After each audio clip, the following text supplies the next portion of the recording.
नमस्कार मित्रों, आप सभी लोगों का संसार मानस पर बहुत बहुत स्वागत है। आज नवरात्रि का 5वां दिन है जो माँ दुर्गा के माँ स्कंद माता रूप को समर्पित है। माँ स्कंद माता को अपने पुत्र स्कंद अर्थात कार्तिकेय के नाम से पुकारा जाना बेहद प्रिय है। सबसे पहले तो जो लोग इस चैनल पर पहली बार आए हैं, इस चैनल को सब्सक्राइब करके हमें सपोर्ट जरूर करें। आज हम स्कंद माता की कथा सुनते हैं। सबसे पहले तो साचे दरबार की जय। माँ स्कंद माता की कथा बहुत ही पौराणिक और प्राचीन है। माँ अखिल ब्रह्मांड और संपूर्ण विश्व की माँ है।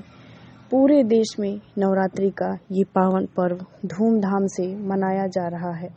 भगवान शिव और माता पार्वती के पुत्र कार्तिकेय को स्कंद के नाम से जानने के कारण माता पार्वती ने उन्हें प्रशिक्षित किया था और इसीलिए माँ दुर्गा के 5वें स्वरूप को स्कंद माता कहते हैं।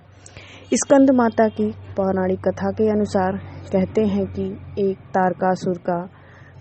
तारकासुर नामक राक्षस था जिसका अंत केवल शिवपुत्र के हाथों की संभव था और तारकासुर ने ये वरदान उस समय मांगा था जब सती का दाह हो चुका था और भगवान शिव ने वैराग्य को अपना लिया था और गृहस्थ जीवन से उनका मोह भंग हो गया था।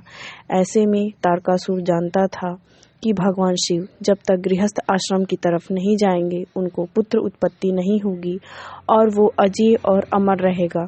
तत्पश्चात माता पार्वती का जन्म होता है और माता के अखंड तपस्या के फलस्वरूप उन्होंने भगवान शिव को प्राप्त किया, जिसके बाद कुमार कार्तिकेय का जन्म होता है सिर्फ और सिर्फ तारकासुर के वध के लिए। लेकिन प्रश्न ये था कि कुमार कार्तिकेय को युद्ध का प्रशिक्षण कौन देगा? ये इतनी बड़ी उत्तरदायित्व की भूमिका आखिर कौन निर्वहन करेगा? तब माँ पार्वती ने अपने पुत्र स्कंद अर्थात कार्तिकेय को युद्ध के लिए प्रशिक्षित करने के लिए स्कंद माता का रूप धारण किया था। स्कंद माता से युद्ध प्रशिक्षण लेने के बाद भगवान कार्तिकेय ने तारकासुर का अंत किया और इस प्रकार बुराई पर अच्छाई की जीत हुई, जो कि माता स्कंद माता के आशीर्वाद से ही संपूर्ण हुआ था। स्कंद माता हिमालय की पुत्री पार्वती हैं। इन्हें माहेश्वरी और गौरी के नाम से भी जाना जाता है। पर्वतराज हिमालय की पुत्री होने के कारण पार्वती कही जाती हैं। इसके अलावा महादेव की पत्नी होने के कारण इन्हें माहेश्वरी नाम दिया गया और अपने गौर वर्ण के कारण गौरी कही गई। माता को अपने पुत्र से अति प्रेम है। यही कारण है कि माँ को अपने पुत्र के नाम से पुकारा जाना अति उत्तम लगता है। मान्यता है कि यदि स्कंद माता की कथा पढ़ने या सुनने वाले भक्तों को माँ संतान सुख और संपत्ति प्राप्त होने का वरदान देती हैं, क्योंकि इस अखिल ब्रह्मांड में ऐसे कितने दंपति हैं जिन्हें संतान का सुख प्राप्त ना हुआ है और वो अभी भी निराश ना होकर माता के दरबार में अपनी झोली फैलाकर खड़े हैं।